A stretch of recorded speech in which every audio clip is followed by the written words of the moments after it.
Señoras y señores, a las 7:40 de la mañana, Laura Castellanos y un servidor Geraldino González recibimos en el día de hoy en Matinal a Trajano Vidal Potentini, presidente de la Fundación Justicia y Transparencia. Bienvenido, doctor. Bueno, saludarles a ustedes y como siempre, pues agradecer esta oportunidad, esta posibilidad de interactuar y compartir con este gran público que le sigue. Bueno, y a propósito de transparencia, el país se ha visto en medio de toda la convulsión del proceso de Brecht. El fin de semana la Marcha Verde en el Cibao, específicamente en Santiago,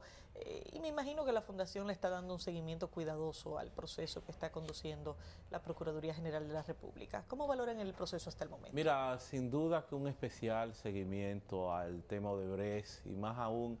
el despertar cívico que se ha manifestado con marchas y una serie de protestas por demás cívicas, valga la redundancia, que sirven para internarnos, llevarnos a sociedad civil, a clase gobernante, a clase política en general, a una especie de reflexión de los cambios que se requieren y por qué no de las respuestas sociales que definitivamente hay que darle al tema Odebrecht.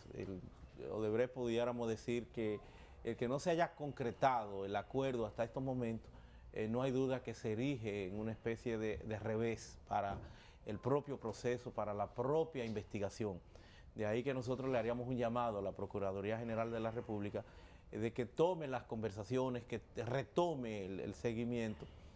para gestionar, concretar un nuevo acuerdo que augure y garantice precisamente que en virtud de esa denominada llamada imputación objetiva tengan más posibilidades en el ámbito o en el orden penal de encartar, de enjuiciar más personas en el tema Odebrecht. Vemos cómo todo esto pues parecería que va lento. Nosotros de verdad que demandamos de mayores resultados, mayor celeridad en el tema Odebrecht y esto que sirva precisamente para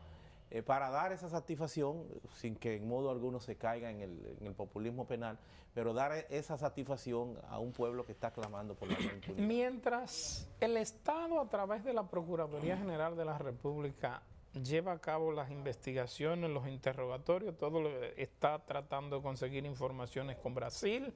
etcétera, hay una presión de mucha gente que dicen que quieren ver sangre, que se caiga gente preso. No es posible hasta tanto no se dé, o sea, no concluya el proceso de investigación. No, dentro del mismo proceso las posibilidades de encartar, a partir de una serie de parámetros, de enjuiciar, de meter personas presas siempre estarán abiertas. Desde luego eso va a depender en términos penales de las pruebas con que se cuenten. Por eso digo que el acuerdo pudo haber traído como resultado que el caso pues tuviera de manera mediática, pues tuviera, si se quiere, en la República Dominicana mayores resultados en un tiempo récord. Porque con el acuerdo precisamente había una aceptación por parte de la Odebrecht de algún grado de culpabilidad y más aún también del propio gobierno dominicano de que hubo tales o cuales posibilidades al margen de la ley, como lo sería entonces el tema de los sobornos. O sea, era un gran avance que tendrá ahora este Ministerio Público que rascarse con sus propias uñas y profundizar en ello. O sea, que en alguna forma esto dilata más la posibilidad de que pudieran haber personas ya tras las rejas. Yo creo que siempre sí, esa posibilidad es saludable, el que puedan pues tenerlos presos, el que pueda el procedimiento seguir avanzando, pero siempre con pies firmes, con pie de plomo, en el caso de Procuraduría General de la República, porque si no, pudiéramos estar dañando, satanizando el caso. ¿En qué medida la investigación lleva un ritmo adecuado cuando ya hemos tenido incluso retroalimentación directa de lo que está pasando en Brasil y cómo Brasil ha fomentado incluso reuniones de procuradores a nivel regional como una forma de buscar un cierto nivel de coordinación en esta investigación? Mira, por eso he dicho de lo vital que hubiese resultado el acuerdo para la República Dominicana, al margen de las informaciones, a que se pudiera tener espacio fuera, a que se pudiera tener acceso. Al margen de esas informaciones, nosotros tenemos nuestros tipos penales, nosotros tenemos nuestro procedimiento propio y particular, que en definitiva es el que va a servir para encauzar lo que se haga en el tema Odebrecht. O sea que saben ustedes que el acuerdo que hizo la Odebrecht pues le garantiza o le augura a nivel de Brasil el tema de la confidencialidad, y hasta junio,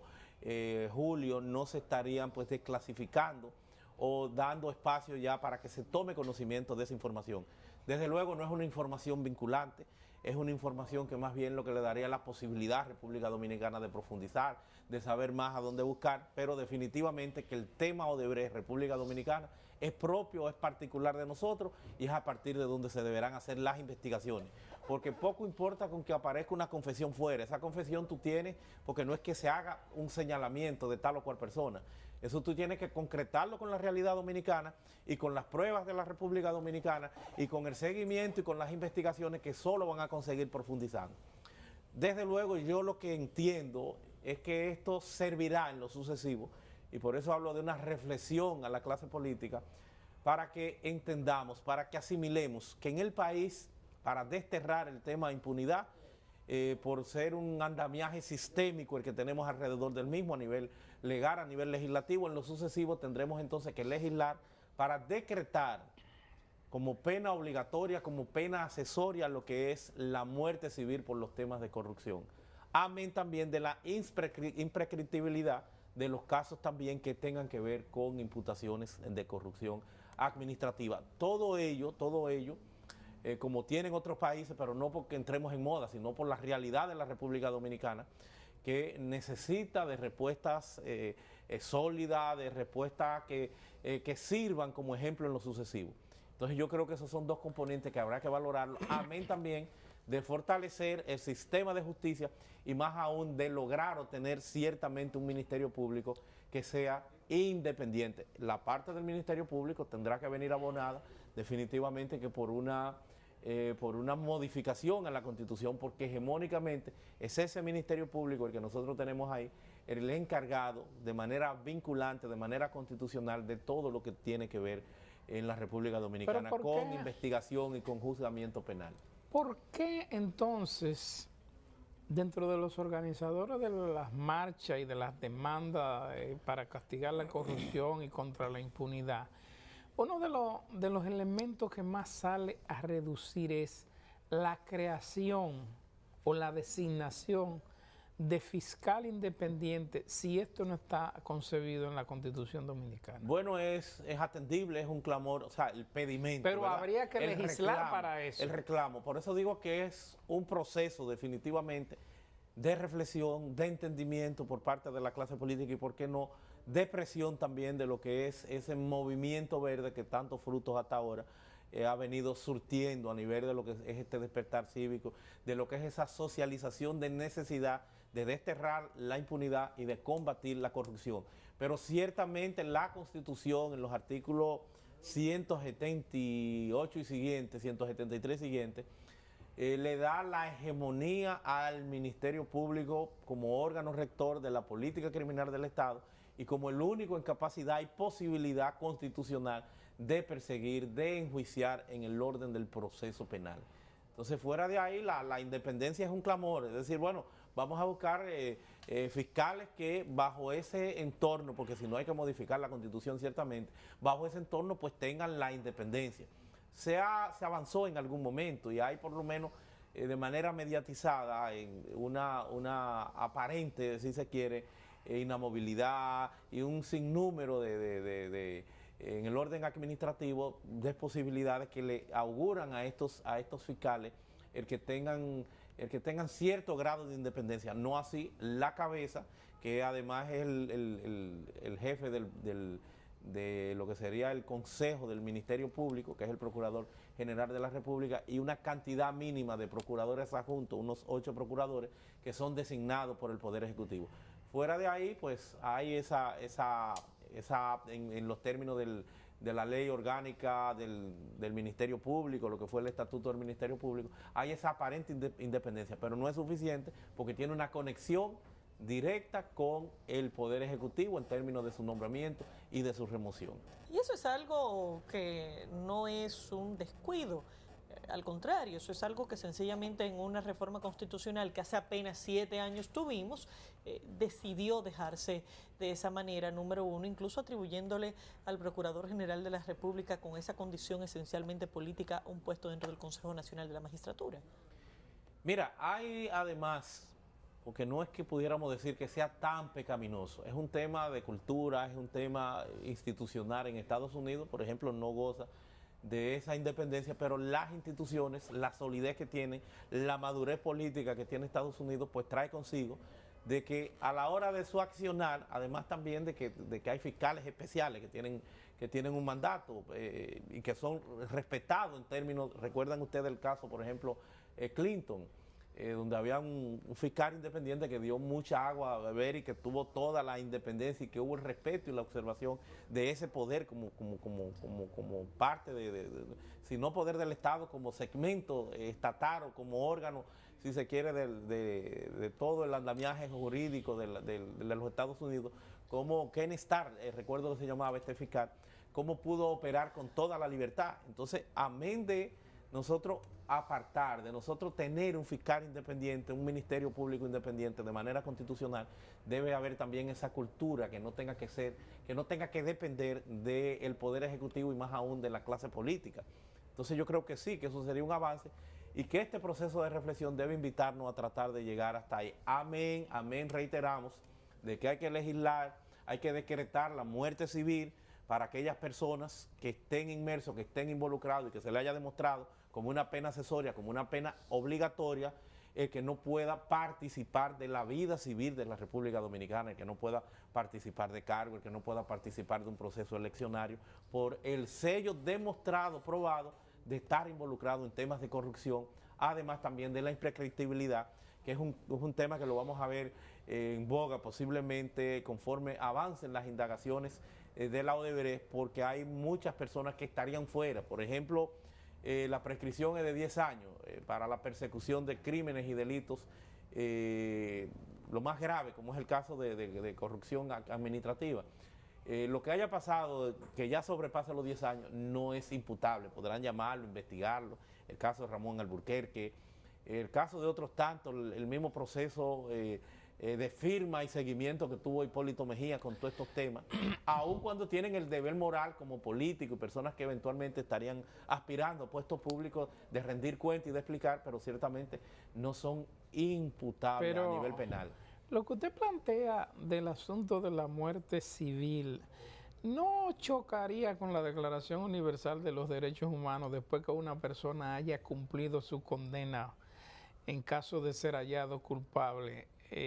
si se le mantiene todo el tiempo así? No, en modo alguno. Claro, si lo van a despojar de sus derechos principales, pues va a chocar con No, porque es precisamente, recuerden ustedes que de hecho existe, por ejemplo, el tema de la degradación cívica. Aun cuando nosotros tenemos en la República Dominicana una legislación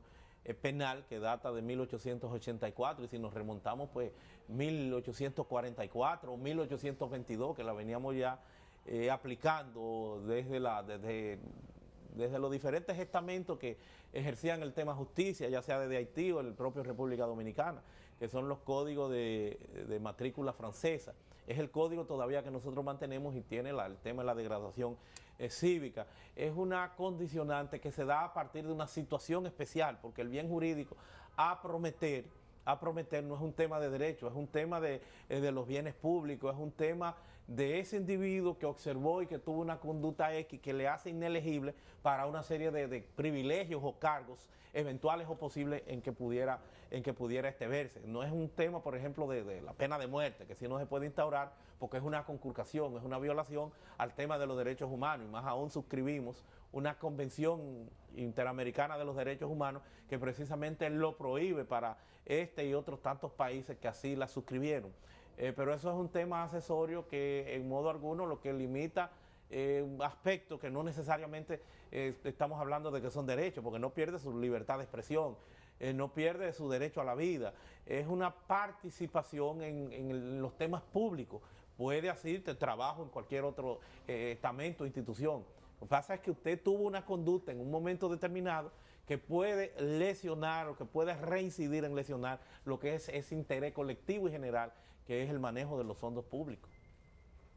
Al final de cuentas, ¿cuáles son las expectativas reales que podemos tener en este proceso? Cuando venimos a aplicar una serie de realidades institucionales, prescripciones que pueden aplicar, ¿qué tú crees que va a pasar en un par de meses? Mira, es fundamental, es importante, es interesante el despertar cívico, el seguimiento social, las exigencias sociales por la no impunidad, el que el gobierno y, por qué no, el Estado, la clase política en su conjunto tengan que valorar la inminencia, la necesidad de que las cosas pues cambien, de que ciertamente nos enrumbemos por el camino de la transparencia, de que no es posible, no es funcional en estos tiempos que no hayan las debidas condenas. Estamos en la obligación, dentro de las expectativas que pudiéramos tener, de apostar a la democracia. Yo creo en la democracia, son las entidades, son las instituciones que tenemos, es este Ministerio Público el que tiene que encaminar el proceso y son las exigencias sociales que tienen que llevar al Ministerio Público y a cualquier otra autoridad, dentro de ellas pues también ese otro componente que no advertimos, que dejamos de un lado en muchos casos, pero que tiene también que funcionar, que es el componente justicia, a que real y efectivamente tengan que aplicar los correctivos, los disuasivos sociales, en que se erigen las necesarias penas que tienen que tener estos casos. Por eso nosotros decimos que demandamos resultados y que estamos a la espera de que pueda haber una mayor celeridad en el mismo proceso, de que el mismo se inscriba en una mayor dinámica, de que no estemos sujetos a esperar que se destapen o se desclasifiquen lo que pudieran ser confesiones o documentos fuera, que muchas veces lo que sirven es para alimentar el morbo, la parte mediática, pero que en modo alguno serán lo que sujetarán, lo que servirán de base a las investigaciones que tenemos o que están en curso en la República Dominicana y que son las que tendrán que producir sus propias pruebas y sus propios resultados para que los temas de la Odebrecht puedan ser imputables en la actualidad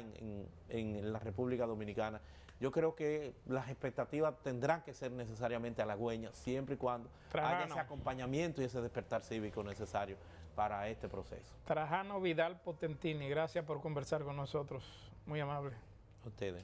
Gracias, a ustedes, amigos, continúen con la programación ordinaria de Telemicro Canal 5.